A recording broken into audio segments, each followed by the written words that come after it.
পাকিস্তানের বিপক্ষে দারুণ একটা সিরিজ কাটানোর পর ভারতের বিপক্ষে আসন্ন সিরিজে বাংলাদেশ দলের কাছে স্বভাবতই প্রত্যাশা বেড়েছে। চ্যালেঞ্জিং এই সিরিজে টাইগারদের জন্য এক্স ফ্যাক্টর হতে পারেন সাকিব আল হাসান। কিন্তু সাকিবের ব্যাটিং নিয়ে কি দুশ্চিন্তা থেকেই যাবে টিম ম্যানেজমেন্টের?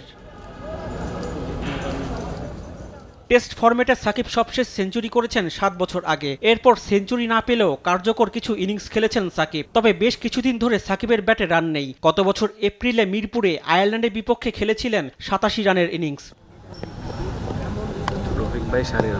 এরপর গত মার্চে শ্রীলঙ্কার বিপক্ষে চট্টগ্রাম টেস্ট এবং সবশেষ পাকিস্তান সফরে ২ টেস্টেও ব্যাটিংটা হয়নি এই অলরাউন্ডারের। ভারত সফরে অধিনায়ক নাজমুল হোসেন শান্ত সাকিবকে অলরাউন্ডার রূপেই দেখতে চান। ভারতের বিপক্ষে টেস্ট সিরিজের আগে সাকিব সারের হয়ে ইংলিশ কাউন্টিতে একটি ম্যাচ খেলতে যান। পাকিস্তান থেকে উড়ে যান ইংল্যান্ডের টনটনে। সামারসেটের বিপক্ষে এই ম্যাচে দুর্দান্ত বোলিং করেছেন সাকিব। ২ ইনিংস মিলিয়ে নিয়েছেন ৯ উইকেট, কিন্তু ব্যাট হাতে ব্যর্থ হন ২ ইনিংসেই। প্রথম ইনিংসে ১২ রানে আউট হওয়ার পর দ্বিতীয় ইনিংসে রানের দেখাই পাননি।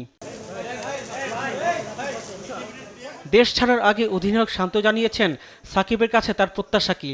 অ্যাজ ইউজুয়াল আগে যা প্রত্যাশা করতো এখনও তাই করছে। খুবই ভালো, আমার মনে হয় প্রিপারেশনটা ওনার ভালোই হয়েছে।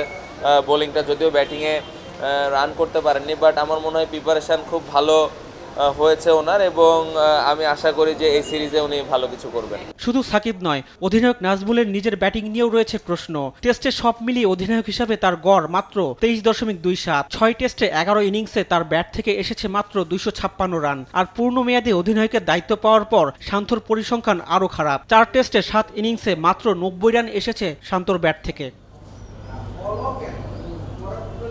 পাকিস্তানকে হোয়াইট ওয়াশ করলেও পুরো সিরিজে শান্তর ব্যাটিং একেবারেই সন্তোষজনক ছিল না। রাওয়ালপিন্ডিতে পাকিস্তানের বিপক্ষে দ্বিতীয় টেস্টের দ্বিতীয় ইনিংসে ৩৮ রান করেন, যেটা তার সর্বোচ্চ। আর পাকিস্তান সিরিজের আগে শ্রীলঙ্কার বিপক্ষে ৪ ইনিংস মিলিয়ে মাত্র ৩২ রান করেন টাইগার অধিনায়ক।